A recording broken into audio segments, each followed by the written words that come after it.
한 주간의 뜨거웠던 연예계 이슈들을 모아서 전해드리는 9월 둘째 주 스타TV 주간 뉴스. 지금 바로 만나보겠습니다. 10위, 유키스 멤버 기섭 씨가 뮤직비디오 촬영 도중 부상을 당했습니다. 유키스의 소속사인 NHEMG는 6일 공식 보도자료를 통해 유키스 기섭이 뮤직비디오 촬영장에서 소품으로 사용한 연막 기구가 폭발하면서 2도 화상을 입었다고 밝혔습니다. 이어 몸에는 수십 개의 파편이 박혔으며 인천 소재의 한 병원으로 이송돼 치료를 받았다며 현재는 거취를 옮겨 안정을 취하고 있다고 전했습니다. 7일 오전에는 집에서 안정을 취하고 당분간 통원 치료를 통해 경과를 지켜보면서 치료에 들어갈 예정이라며 현재는 안정을 취한 상태다라고 전했습니다. 기섭 씨는 유키스의 공식 팬카페를 통해 팬 여러분들에게 걱정과 심려를 끼쳐드려 죄송하다며 글을 남기며 팬들을 안심시켰습니다.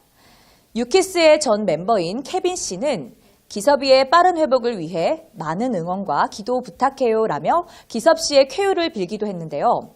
기섭 씨의 SNS에는 국내외 팬들이 빠른 회복을 기원하는 응원의 메시지가 쏟아지고 있습니다. 기섭 씨의 빠른 쾌유를 빌게요. 9위, 2PM 멤버 옥태견 씨가 4일 현역으로 입대했습니다. JYP 엔터테인먼트는 4일 옥태견이 이날 오후 2시 경기도 고양시 성석동 백마부대 신병교육대를 통해 입대했다고 밝혔습니다. 이어 대한민국 국민으로서 병역 의무를 이행하기 위해 입대하는 바 조용히 입대하고 싶다는 본인의 의지에 따라 가족과 멤버들의 배웅 아래 입대했다. 입대 장소와 시간을 미리 알려드리지 못한 점 너그러이 양해 부탁드립니다 하고 설명했습니다. 옥태견 씨의 깜짝 입대 소식에 팬들의 응원의 메시지가 쏟아지고 있는데요. 특히 현역으로 입대하기 위해 미국 영주권을 포기했으며 허리디스크 수술 등을 하며 노력을 기울였습니다. 앞서 옥태견 씨는 건강해지고 싶었고 건강하면 군입대는 당연하다고 소신을 밝히기도 했는데요. 연예계에서 늘 성실하고 바른 태도의 반듯한 이미지로 잘 알려진 옥태견 씨. 대중의 관심과 사랑을 받는 스타로서 많은 이들의 귀감이 되고 있습니다. 8위, 영화 살인자의 기억법이 개봉 첫날 14만 명을 동원하며 박스오피스 1위로 출발했습니다. 7일 영화진흥위원회 영화관 입장권 통합 전산망에 따르면 영화 살인자의 기억법은 개봉 당일 14만 3,568명을 동원하며 박스오피스 1위로 흥행신호탄을 쏘아 올렸습니다. 살인자의 기억법은 김영하 작가의 동명소설이 원작으로 알츠하이머에 걸린 늙은 연쇄살인마가 딸을 지키기 위해 마지막 살인을 계획하면서 벌어지는 이야기로 설경구, 김남길, 김설현, 오달수 등이 출연하며 개봉 초기부터 화제를 모았는데요. 설경구 씨는 캐릭터 몰입을 위해 10kg 이상을 감량하며 섬세한 표정의 변화, 현실과 망각의 혼돈을 온몸으로 연기해 호평을 받았습니다. 김남길 씨는 설경구 씨와는 반대로 10kg을 늘리며 평범하면서 속내를 전혀 알 수 없는 인물을 연기했으며 걸그룹 AOA 멤버 설현 씨도 배우로서 한 단계 성장했다는 평가를 받고 있습니다. 앞서 제61회 BF1 런던 영화제 트릴 부분에 초청되며 국내뿐만 아니라 해외에서도 영화에 대한 관심이 뜨거운데요. 원작과 다른 반전이 숨어있는 영화 살인자의 기억법. 올가을 국내 관객들의 마음을 사로잡을 수 있을지 귀추가 주목되네요. 7위, 쇼미더머니6의 출연자 우원재 씨가 신곡 시차로 음원 차트 돌풍을 일으키고 있습니다. 최근 엠넷 쇼미더머니6에 출연해 일반인 참가자로 유일하게 결승 문턱을 밟은 우원재 씨의 인기가 뜨거운데요. 시차는 우원재 씨가 쇼미더머니6 파이널 무대를 위해 준비한 곡으로 결승 1라운드에서 탈락하게 되면서 무대 공개가 좌절되며 팬들의 아쉬움을 샀습니다. 이후 시차의 음원이 불법으로 유출되는 사태가 벌어지며 4일 기습 공개됐는데요. 시차는 같은 공간 속 시차를 둔 나날을 보내며 지나온 우원재, 자신의 이야기를 특유한 담백한 화법으로 풀어낸 곡으로 힙합 레이블 AOMG 그레이가 직접 프로듀싱에 나서고 로꼬와 그레이가 피처링에 참여했습니다. 우원재 씨의 신곡 시차는 5일 오후 1시를 기준해 멜론, 네이버 뮤직, 지니, 벅스, 소리바다, 엠넷 등 7개 음원 사이트 실시간 차트 1위에 오르며 음원 차트 줄 세우기를 하고 있습니다. 6위, 사랑과 전쟁 배우 민지영 씨가 쇼호스트 김형균 씨와 100년 가약을 맺는다는 소식입니다.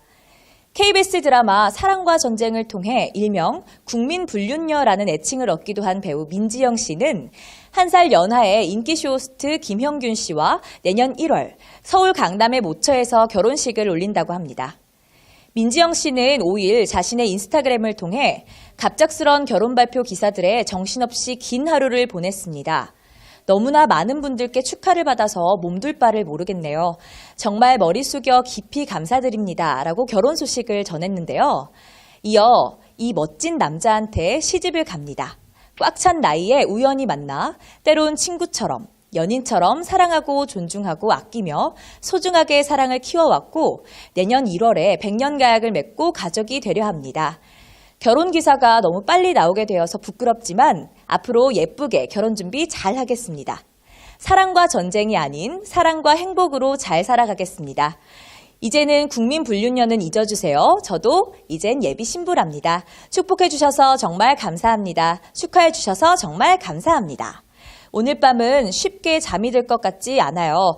모두들 행복한 밤 되세요. 라는 글과 함께 예비 신랑 김형균 씨와 함께 찍은 사진을 공개했습니다. 두 사람은 지난해 2월부터 1년 7개월째 만남을 이어오고 있으며 최근 상견례를 마치고 본격적인 결혼 준비에 들어간 것으로 알려졌는데요. 데뷔 17년 차인 배우 민지영 씨는 SBS 공채 9기 출신으로 KBS 부부클리닉 사랑과 전쟁을 통해 얼굴을 알리며 큰 인기를 끌었습니다. 특히 매력적인 불륜 연기로 인해 시청자의 눈도장을 찍었습니다.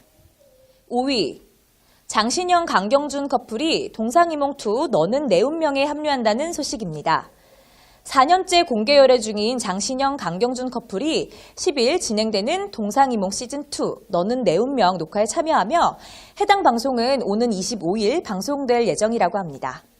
너는 내 운명을 연출하는 서혜진 PD는 4년 넘게 장기 연애 중인 장신영 강경준을 통해 부부 이전의 커플 관계에서 오는 남녀 간의 동상이몽은 무엇이며 그로 인한 서로의 시각차를 들여다보고 싶었다며 갈수록 연애하기 힘든 시대라는 말이 있다. 너는 내 운명을 통해 남녀 간 관계 맺기 해법이 무엇인지 함께 생각해보는 시간이 됐으면 좋겠다고 전했습니다. 장신영 강경준 커플은 아직 결혼을 하지 않은 비혼 커플인데요. 부부관계에서 커플로 이야기의 폭을 넓히고자 한 제작진의 오랜 설득이 있었던 것으로 알려졌습니다. 장신영 씨는 지난 2009년 한 차례 이혼의 아픔을 겪은 뒤 2013년 방송된 드라마 가시꽃을 통해 강경준 씨와 인연을 맺으며 연인으로 발전했는데요. 같은 해 8월에 연애를 인정하며 공식 커플이 됐습니다. 연예계 대표 인기 커플로 알려진 장신영 강경준 커플. 두 사람의 동상이몽은 무엇일지 기대되네요. 4위, 가왕 나훈아 씨가 11년 만에 콘서트 소식과 동시에 전석 매진됐습니다. 5일 오전 10시 예스24를 통해 나훈아 씨의 단독 콘서트 티켓의 예매가 오픈됐는데요. 이번 공연은 전국 투어 콘서트로 서울과 부산, 대구에서 열릴 예정입니다. 역시 가왕의 위엄일까요? 예매 시작과 동시에 10분 만에 모든 공연 티켓이 매진됐습니다. 예매 사이트의 서버가 다운되는 해프닝까지 벌어지자 나훈아 씨 측은 공지를 띄우고 감사의 뜻을 전했습니다. 나훈아 씨의 콘서트는 지난 2006년 12월 데뷔 40주년 공연 이후 11년 만인데요. 이번 공연은 나훈아 씨가 직접 공연 무대 기획과 연출을 맡은 것으로 알려져 팬들의 관심이 집중되고 있습니다. 또한 이날 하루 종일 주요 포털 실시간 검색에 나훈아 콘서트, 나훈아 등의 키워드가 있을 정도로 팬들의 관심이 뜨거웠습니다. 나훈아 씨는 1966년 천리길로 데뷔해 고향역, 이즈리, 무시로, 갈무리, 대동강 편지, 영영 등 수많은 히트곡을 내며 가왕으로 군림했는데요. 앞서 지난 2007년 3월 세종문화회관 콘서트를 갑작스럽게 취소한 뒤로 가요계를 기약 없이 떠나기도 했습니다. 3위, 가수 솔비 씨가 부산 여중생 폭행 사건 발언에 대해 사과했습니다. 솔비 씨는 4일 자신의 인스타그램을 통해 제 글이 의도한 바와 다르게 많은 이들의 마음을 불편하게 해드린 것 같다. 먼저 사과드린다고 전했습니다. 이어 여중생 사건 관련 기사를 접한 후 정말 놀라고 안타까웠다. 그래서 감정적인 마음으로 글을 올린 게 오해의 소지를 만든 것 같다며 이전 글을 내린 건 이번 일이 우리 모두의 책임이라는 말이 가해자를 옹호하거나 혹은 불특정 다수의 책임으로 본다는 오해를 불러일으킬 수 있다는 많은 분들의 지적이 맞다고 생각했기 때문이라고 말했습니다. 솔비 씨는 내 마음을 표현하기에 앞서 사태를 더 폭넓게 생각했는지 또 생각한 의미가 제대로 전달되는지 확인해야 했는데 이로 인해 불편했다면 죄송하다며 대중에게 즐거움을 주는 연예인이기에 앞서 대한민국에 사는 한 국민으로서 좋은 어른이 되고 싶다. 좋은 어른이 되기 위해 좀 더 신중하게 고민하며 내가 할 수 있는 일을 찾아가도록 노력하겠다고 덧붙였습니다. 앞서 솔비 씨는 자신의 인스타그램에 지금 사회에 일어나는 청소년 범죄가 너무나도 많다. 어릴 적 청소년기에 학교폭력은 피해자와 가해자 그리고 방관자가 있겠죠. 우리는 모두 책임이 있다고 생각합니다. 라며 피해자가 되지 않기 위해 가해자가 되어야만 하는 청소년 범죄는 분명 엄격하게 규제가 돼야 하며 학교폭력은 수위 높은 사회의 범죄라는 것을 인식시켜줘야 한다라는 글과 함께 교복을 입은 여학생의 그림을 게시하며 학교폭력의 심각성을 지적했는데요. 하지만 일부 누리꾼들은 우리 모두의 책임, 피해자가 되지 않기 위해 가해자가 되어야만 한다 등의 표현에 대해 문제를 삼았습니다. 이에 솔비 씨는 논란이 일자 글을 삭제하고 사과문을 올렸습니다. 2위, 커피스미스 손태영 대표가 방송인 김정민 씨를 명예훼손으로 추가 고소했습니다. 커피스미스 측은 5일 공식 보도자료를 통해 2017년 8월 30일 연예인 김 씨와의 사건과 관련하여 민사고소에 이어 동부지검에 형사고소를 진행했다면서 특정 경제범죄 가중처벌 등에 관한 법률 위반, 상해, 재물손괴, 통신비밀보호법 위반, 위치정보의 보호 및 이용 등에 관한 법률 위반, 명예훼손 등이 내용이라고 밝혔습니다. 또한 그동안 상대 측이 연예인인 점을 고려해 공개적인 분쟁을 최소화하고자 노력했으나 사실과 다르게 왜곡되는 부분들이 있어 더는 두고 볼 수 없다는 결정을 내려 추가 소송을 진행하게 됐다고 배경을 설명했습니다.